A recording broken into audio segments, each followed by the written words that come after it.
Hi friends, എല്ലാവർക്കും നമസ്കാരം. ഒരു പുതിയ വീഡിയോയിലോട്ട് സ്വാഗതം.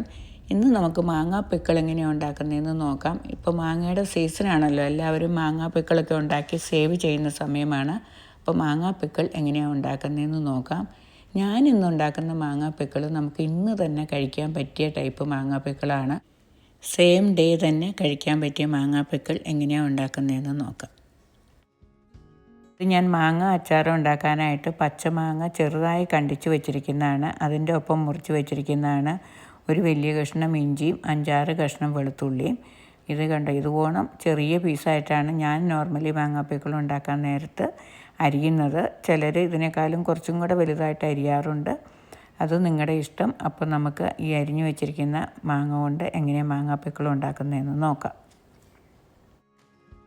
ആദ്യം തന്നെ ഞാൻ ഈ പാൻ അടുപ്പത്ത് വെച്ചു. ഈ പാൻ ചെറുതായി ചൂടായി കഴിയുമ്പോൾ നമുക്കതിലേക്ക് നല്ലെണ്ണ, അതായത് എള്ളെണ്ണ ഒഴിച്ചു കൊടുക്കാം. എള്ളെണ്ണയിലാണ് നമ്മൾ സാധാരണ മാങ്ങ അച്ചാർ ഉണ്ടാക്കുന്നത്. അപ്പം ഇനി എണ്ണ ഒഴിച്ചു കൊടുക്കാം. നമ്മുടെ പാൻ ചൂടായി. ഈ എണ്ണ ചൂടായി. ഇനി ഇതിലേക്ക് നമ്മൾ അരിഞ്ഞു വെച്ചിരിക്കുന്ന ഇഞ്ചിയും വെളുത്തുള്ളിയും ഇട്ട് കൊടുക്കാം. എന്നിട്ട് ലോ ടു മീഡിയം ഫ്ലെയിമിൽ നമുക്കത് വഴറ്റിയെടുക്കാം.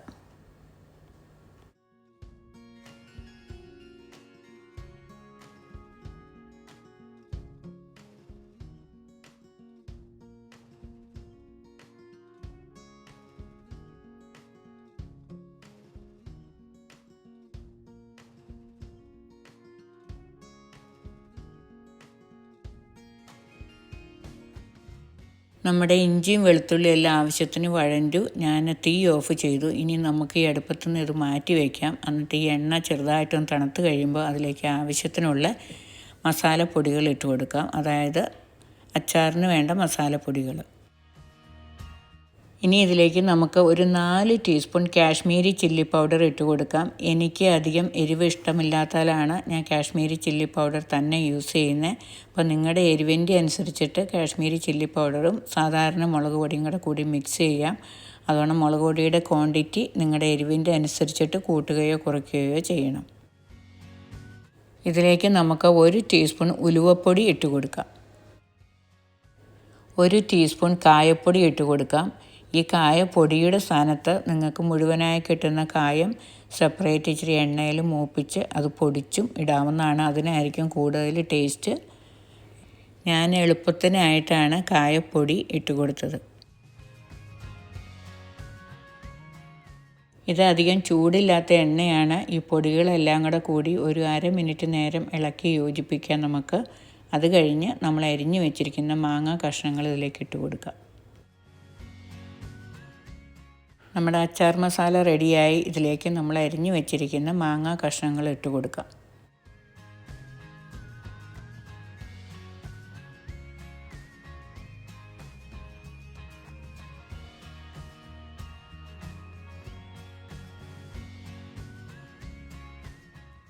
ഇനി നമുക്കിതിലേക്ക് ഇതിന് ആവശ്യത്തിനുള്ള ഉപ്പ് ഇട്ട് കൊടുക്കാം. അച്ചാറിന് എപ്പോഴും ഉപ്പ് ഇച്ചിരി മുമ്പോട്ടാണ്. ഞാൻ 4 ടീസ്പൂൺ ഉപ്പാണ് തൽക്കാലം ഇടുന്നത്. ഇനി ഇതെല്ലാം ഇളക്കി യോജിപ്പിക്കാം.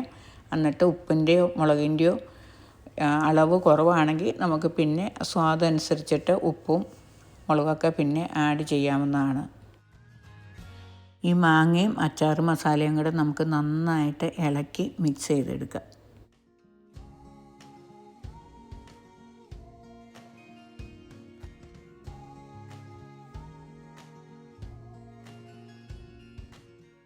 ഇപ്പോൾ തന്നെ ഇതിന് അച്ചാറിൻ്റെ നല്ല മണം വരുന്നുണ്ട്.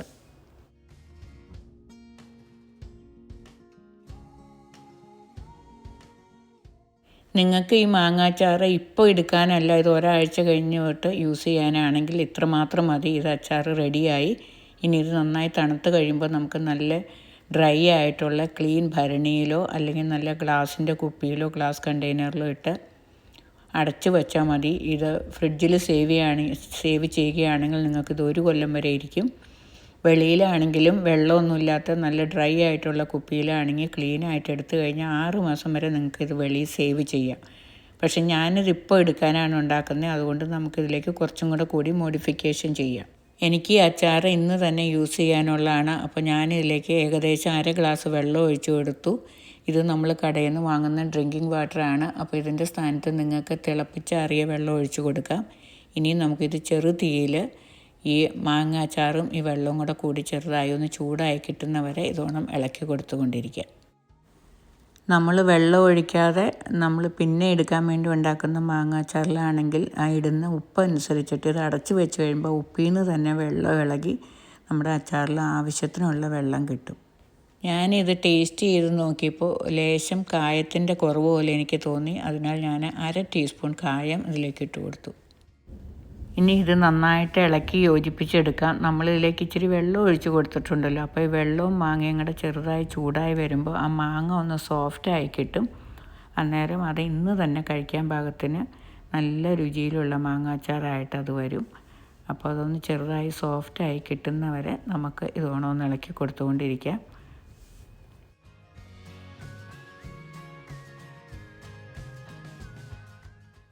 ഈ മാങ്ങ നമ്മൾ ലൈറ്റ്ലി ഒന്ന് വേവിച്ച് വെള്ളമൊക്കെ ഒഴിച്ചുണ്ടാക്കിയ കാരണം അത് ഒത്തിരി നാളിങ്ങനെ വെളിയിൽ വെച്ചേക്കാൻ പറ്റില്ല എന്നൊരേ ഒരു നെഗറ്റീവ് പോയിൻ്റേ ഉള്ളൂ. ഫ്രിഡ്ജിൽ സേവ് ചെയ്യുകയാണെങ്കിൽ നിങ്ങൾക്ക് ഇത് 5-6 മാസം സേവ് ചെയ്യാവുന്നതാണ്.